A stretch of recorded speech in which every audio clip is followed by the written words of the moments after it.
बनी बहू।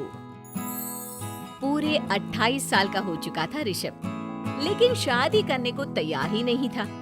माँ बाप पूरी तरह से परेशान हो चुके थे।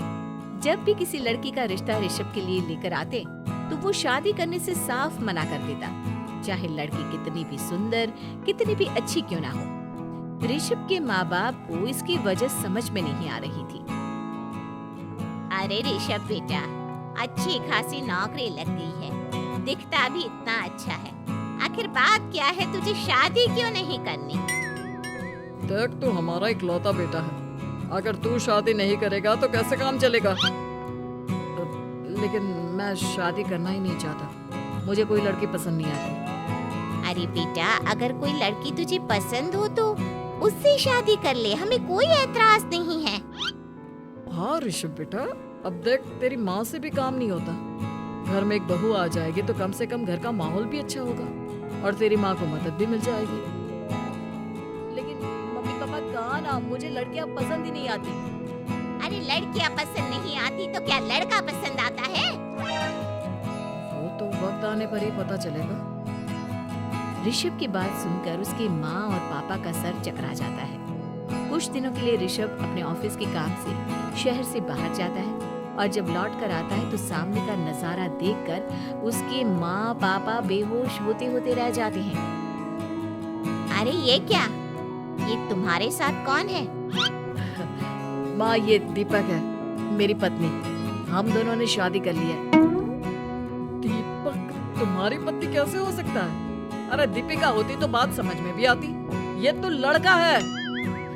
तो क्या हुआ पापा, आजकल तो ये सब फैशन में है और मैंने आपको बताया था कि मुझे लड़कियां पसंद नहीं आती।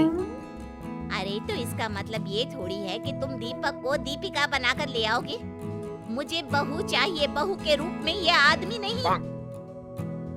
लेकिन मम्मी जी, मैं आपकी बेटी से बहुत प्यार करती हूँ, मेरा मतलब करता हूँ।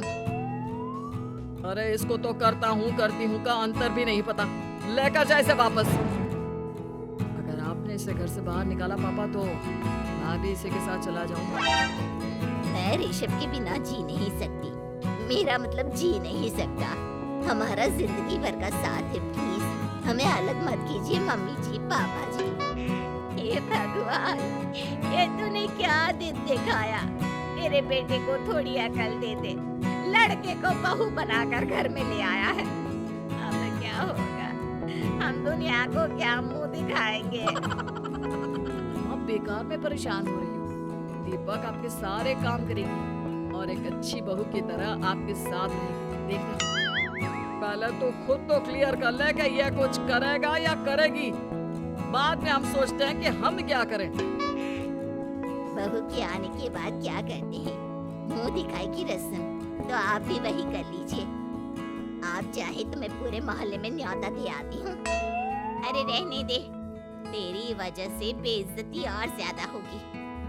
आई बड़ी, अब मेरा मतलब है आया बड़ा न्योता देने वाला। अगले दिन सुबह के वक्त दीपक बड़ी नजाकत से चलता हुआ सबके लिए चाय बनाकर सुबह सुबह बालकनी में आ जाता है। प्रणाम मम्मी जी, प्रणाम पापा जी। ये देखिए, चाय बिल्कुल आपकी पसंद की है। मुझे ऋषभ ने सब कुछ बता दिया था कि आपको क्या क्या पसंद है। हे भगवान, ये सब क्या हो रहा है? ये क्या नौटंकी है? नौटंकी कहाँ है? माँ देखिए तो, मेरा दीपक आपका कितना ख्याल रख रहा है। लाओ, अब जो भी है जैसी भी है, चाय पियेंगे ही सही। थोड़ी देर के बाद, वैसे दीपक, चाय तो तुमने बहुत अच्छी बनाई है, चलो कुछ तो अच्छा हुआ। अगले दिन आज सुनते हैं, आज पैरों में बड़ा दर्द हो रहा है, लग रहा है घुटनों में फिर से कुछ न कुछ प्रॉब्लम हो रही है। डॉक्टर ने वो दवाई दी थी, उसकी मालिश करो ना अपने घुटनों पर, आराम मिल जाएगा। वो क्या है ना, खुद के हाथों से ठीक से मालिश नहीं हो पाती। अरे मम्मी जी, आपको परेशान होने की क्या जरूरत है, मैं हूँ ना, लाइए मैं आपके पैरों पर मालिश कर देता हूँ, मेरा मतलब कर देती हूँ। अरे रहने दे, घर में बहू होती तो सेवा करती, यहाँ तो आदमी बहू बनकर बैठा हुआ है। मम्मी जी नाराज मत होइए, एक बार मुझे मौका तो दीजिए आपकी सेवा करने का। अच्छा ठीक है, ये ले दवाई लगा दे। दीपक बहुत अच्छे तरीके से घुटनों की मालिश करता है। थोड़ी देर के बाद इतना आराम मिल रहा है क्या बताऊं, ऐसा लग रहा है मेरे घुटनों में कभी तकलीफ थी ही नहीं। लगता है तुम्हारी लड़का बनी हुई बहू तुम्हें पसंद आने लगी है। ऐसा कुछ भी नहीं है, वो तो बस इतने अच्छे से मालिश की इसलिए मैंने इसकी तारीफ कर दी। मम्मी जी पापा जी आपस में लड़ाई नहीं करते। अच्छा आप ये बताइए शाम के खाने में क्या खाएंगे? पनीर, दाल मखनी, पुलाव, कुछ भी स्पेशल बता दीजिए। अरे भाई ये सारी चीजें मुझे तो खाने में बहुत ही पसंद है। तुम क्या कोई औरत हो जो पनीर दाल मखनी बनाओगी? हाँ, अरे लड़का हो तो लड़के की तरह बिहेव किया करो ना। भले ही मैं लड़का हूँ तो क्या हुआ, अब तो मैं ऋषभ की पत्नी और आपके घर की बहू हूँ, तो मुझे उसी तरह से रहना पड़ेगा ना।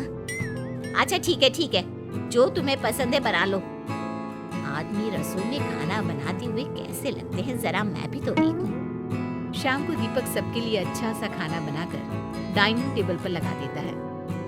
ऋषभ ऑफिस से जब लौट कर आता है, सब लोग खाना खाने के लिए बैठ जाते हैं। अरे वाह, क्या गजब का पनीर और दाल मखनी बनाई है। ऐसा जायका तो होटल के खाने में भी नहीं आता। दीपक कितना अच्छा खाना बनाती हो, मेरा मतलब बनाते हो। तुम्हारी इसी अदा की वजह से तो मुझे तुमसे प्यार हो गया।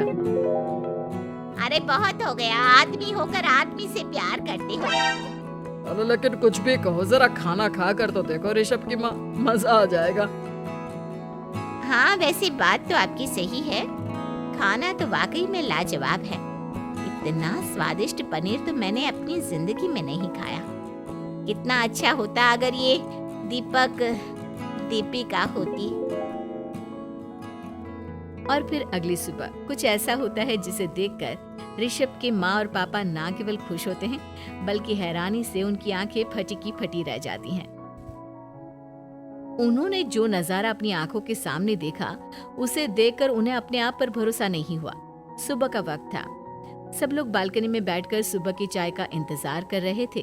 तभी रसोई में से एक बहुत ही खूबसूरत लड़की जिसके लंबे लंबे बाल थे और जिसने साड़ी पहनी हुई थी, हाथ में चाय की ट्रे लेकर वहां आती है। अरे ये कौन है? रातों रात हमारा लड़का लड़की बहू बन गया क्या? मुझे लगता है कोई सपना देख रहा है। इतनी सुंदर बहू तो हमने सपने में भी नहीं देखी। देखा माँ, जादू हो गया जादू। अरे लेकिन ये है कौन? तुम्हारा वो आदमी वाला पत्नी कहाँ चला गया? आपने मुझे पहचाना नहीं? मैं दीपक नहीं दीपिका हूँ। इतने दिन से लड़के के कपड़े पहनकर आपके घर में आपकी बहू बनी हुई थी। माँ ये दीपक नहीं, दरअसल ये दीपिका थी, लेकिन इसे लड़कों की तरह रहने का शौक था और इसे लड़की की तरह रहना मंजूर नहीं था, इसलिए मैं इसे लड़के के रूप में आपकी बहू बनाकर यहाँ ले आया। तो फिर अचानक ये उसका हृदय परिवर्तन और रूप परिवर्तन कैसे हो गया? वो क्या है ना, मुझे बाद में एहसास हुआ कि आप लोग इस बात को लेकर बहुत दुखी हैं कि आपकी बेटी ने एक लड़की के साथ शादी की है, इसलिए मैं अपने असली रूप में वापस आ गई। हमने कोई पुण्य कर्म किए होंगे जो तुम्हारे जैसा, मेरा मतलब तुम्हारे जैसी बहू मिली, इतनी खूबसूरत और इतना ख्याल रखने वाली। भला हो भगवान का कि हमें लड़की बहू मिली है, लड़का बहू नहीं।